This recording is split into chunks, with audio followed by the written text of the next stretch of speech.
cards, bodybuilders, trains, barbarians, revolutionary war. And Sentai cosplay, lunars, LARPing, furries, nudists, and more. Practitioner, more than a hobby. Practitioner, more than a hobby. Practitioner. We're here at FurTheMore in Tysons Corner, Virginia, where we're going to talk to IndigoAngelCat about fursuiting. My first costume was a given costume to me, and then after that, I actually started making my own costumes. They're called fursuits. Furry fandom is just the common name for it, but it's all-inclusive, whether they're scalies or feathers. It doesn't matter. They're all part of the same group. Suits in general are very stylistic, so they range between really realistic so that it looks like they are a true animal that became more humanized, while others are very cartoony, like something that you would see in theme parks. The difference between fursuit and cosplaying is that with cosplay, a lot of times your body type, even your skin tone can be represented within that character you're trying to portray. While it doesn't matter what color you are, it doesn't matter what sex you are, it doesn't matter what age you are. With fursuiting, you're completely covered and you can become that character fully. There's that distinction of someone saying, you know, I enjoy this character, I created this character, I identify with this character. Mm-hmm. And then there's this character is who I am. Is that distinction important amongst fursuiters? I actually do believe it is. I've seen people in both spectrums. Again, I'm more identified with my character, but there are people here that this is who they feel they are. How much work or how much money does it take to get a custom fursuit made? If you're able to make it yourself, it can cost $100. It can cost like $300. If you're getting them professionally made, though, one of the heads that you see cost base $800 to $1,000. Then that's just a basic head. Now you get the ones that the jaw moves, the eyes light up. Even some of them have digital eyes that actually express. Those can cost multiple thousands.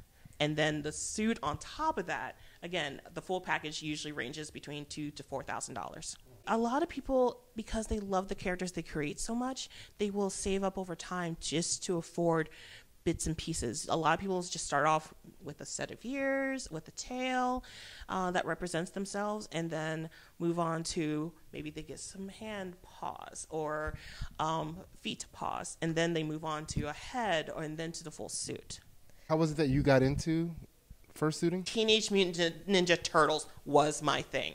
That's actually truly how I started. I made a fan character based off of Raphael. That was a female character. Yes. Yes. Thank you. It's my favorite. Yes. Yes. And then I started getting into the drawing aspect because of X-Men. Oh, nice. Yeah, the X-Men video game, the arcade one where you had the individual characters. Yeah. Nightcrawler was described as a panther-like character. So that's how I fell in love with that, and I started falling in love with comic books. And then nerddom just happened from there. Who is Indigo? Indigo is the side of myself that's the bubbly, happy, loving people side. She is the one that would take the shirt off her back to help you. My alternative character, in the furry family, you can, of course, have as many characters as you want, is actually an otter. Her name is Neo Soul because I love Neo Soul music, and she is a soul singer. And these are just outside representations of myself, plus is how people know me by within the fandom. I don't actually have costumes of these particular characters. These are more so if I'm online. It's like selecting a character for a video game where you kind of choose how they look like and you kind of choose how they act within the game. Do you carry them in the world with you as though they are like part of you?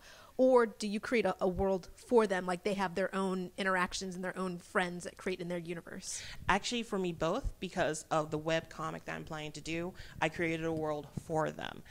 But in addition to that, I carry around like pictures and representations of them to give to other artists to do their renditions of that particular character, because I just enjoy seeing the character recreated in different styles. you know, like when I was telling my wife about this, the first thing she went to, and I think is the common perception of people who are outside of this, was the sexual aspect of this. So what I want to know is, how important is that, or how important is that there's a destigmatization of that being important? That's actually the focus of it. It needs to be destigmatized, because we're very family focused, and it's becoming more and more of a common type thing.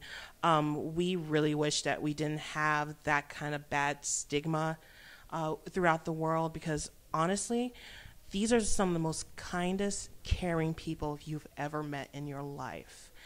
And again, the representation of family within the fandom and being able to help each other, that's the most important thing that we see. It's been such a struggle trying to erase that particular thing.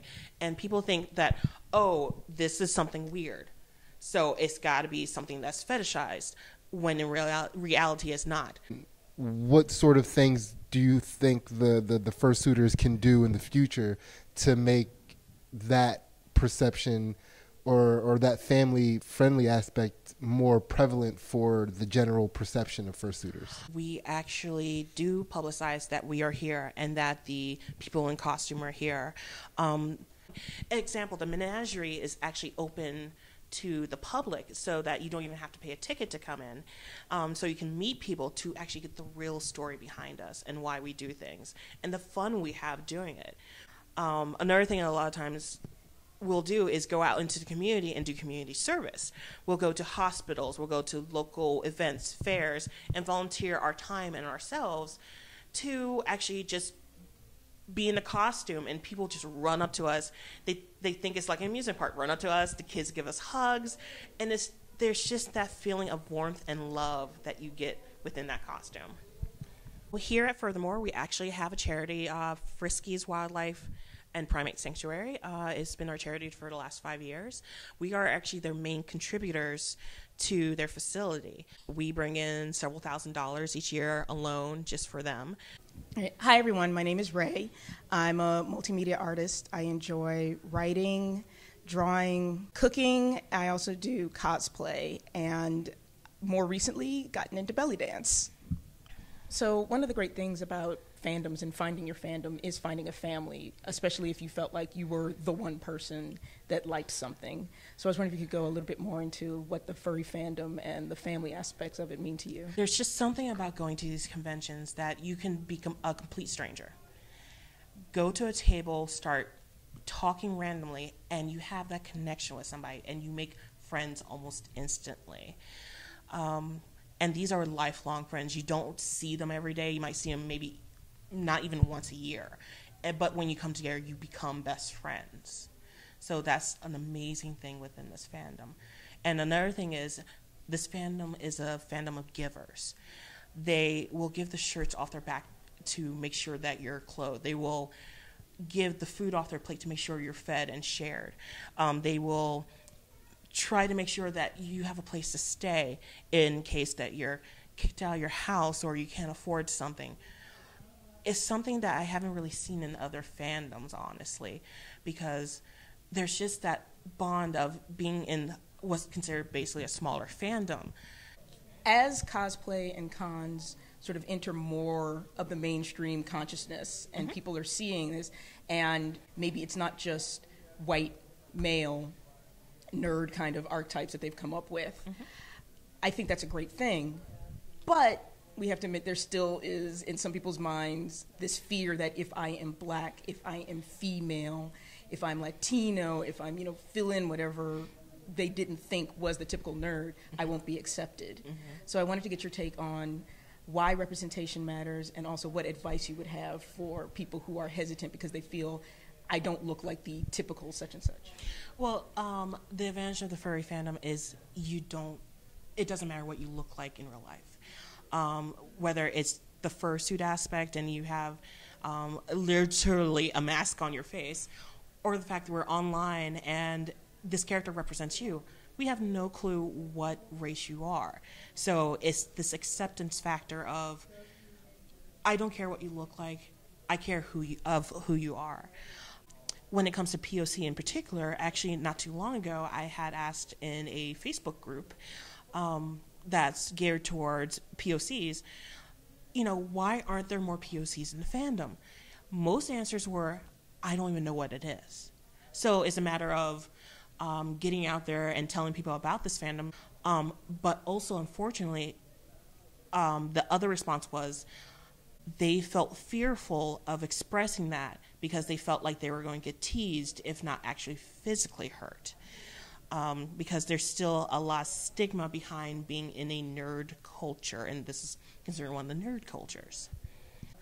But it's just trying to get that out there and to get people to realize that we are here and we're interested in this kind of stuff. There are likely people walking around who are fursuiters and don't know it because they don't even know the proper questions to ask themselves to know. What could be kicking around in somebody's head that this might be a good outlet for them? First of all, if you like animals and you ever felt like an animal could represent you, well, I just know when I was growing up again, I fell in love with 90s cartoons, anything that's with animals in particular. So if you're interested in joining the furry fandom, there's several websites out there, furaffinity.net. There's also Weasel, and there's several other communities as well. You also find lots and lots of Twitter accounts to find people, find artists and such. And then you can find a local furry convention as well. There's basically one every other week now all over the world. One of the things that I did not expect when I got here was so many people not actually in fursuits.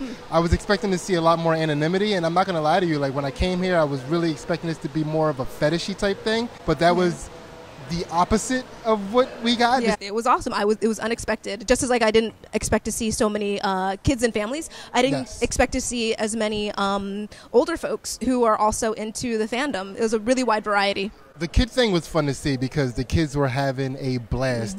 I think Stephanie said this earlier, but it was kind of like they were at a theme park with no rides, just mascots. Yes, just costume characters to hug. So many hugs. So many hugs. Yeah. So many hugs. Yeah. If you have a furry convention coming up near you, you would be doing yourself a disservice if you did not attend. You gotta go. You gotta check this out.